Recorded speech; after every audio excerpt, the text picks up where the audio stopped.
Bon Philippe, tu pourrais me le raconter cet essai du bout du monde? Je peux te le raconter. On est en fin de match, il mène au score et il tape sur Philippe Saint-André. Alors ce qu'il ne savait pas, Philippe ne savait pas taper le ballon. Donc il contre-attaque, il passe un ou deux, il casse un ou deux plaquages.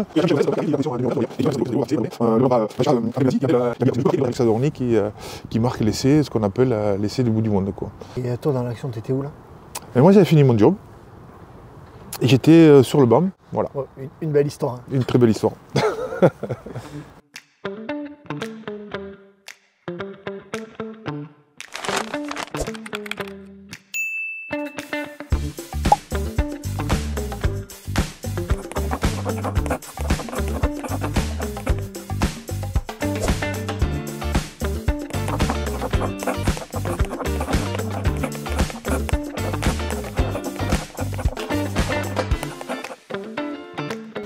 Ouais, bonjour Philippe, Bonjour. Un plaisir de te retrouver ici à côté du stade Armandie.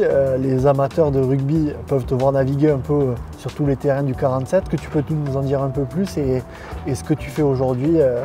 Moi aujourd'hui je suis conseiller technique de club, poste qui a été créé par la Fédération française de rugby et son président Bernard Laporte. Mes missions c'est faire de la formation d'éducateurs. Donc on a tous les secteurs de tous les éducateurs, on touche toutes les populations. On encadre des jeunes sur des sélections départementales voire régionales. On accompagne les clubs dans leurs projets, dans leur développement, que ce soit sur le suivi d'éducateurs sur le terrain, sur le suivi de la labellisation de l'école de rugby et les accompagner au quotidien quand ils ont besoin de nous. Donc toi tu viens de Cahors, c'est là-bas que tu as découvert le rugby avant d'arriver à Agen en 87. Finalement tu deviens rapidement champion de France dès ton arrivée ici. La première année. En 88, c'est ton plus beau souvenir? Alors la finale n'est pas extraordinaire, mais oui ça reste un souvenir parce qu'aujourd'hui j'ai un bouclier accroché au mur, quoi, qui n'est pas le cas de certains grands joueurs. Le bouclier de Bruni, ça reste quand même quelque chose qui est important pour un club, pour une équipe, et ça fait partie de l'apothéose d'une carrière. Et sur ma première saison, je me suis retrouvé champion de France. J'ai eu, alors que l'année précédente avec Cahors, on descendait en deuxième division.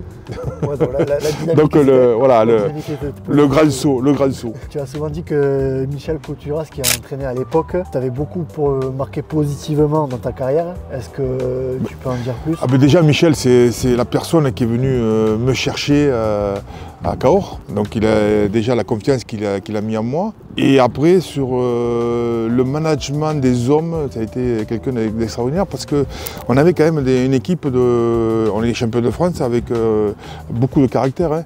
Donc il fallait vraiment manager ces hommes-là. Et je trouve que Michel avait cette aura et avait cette facilité à faire jouer tout le monde et à ce que tout le monde s'entende. Maintenant, sur le côté international, on n'oublie pas aussi que tu as quand même 59 sélections en équipe de France, 3 fois vainqueur du tournoi des 5 nations et même partisan d'une tournée légendaire en Nouvelle-Zélande en 94. T'en gardes un souvenir un peu particulier? Ouais, c'est un souvenir particulier parce que gagner 2 fois en Nouvelle-Zélande, c'est pas donné à tout le monde. Très peu d'équipes l'ont fait, voire pratiquement personne.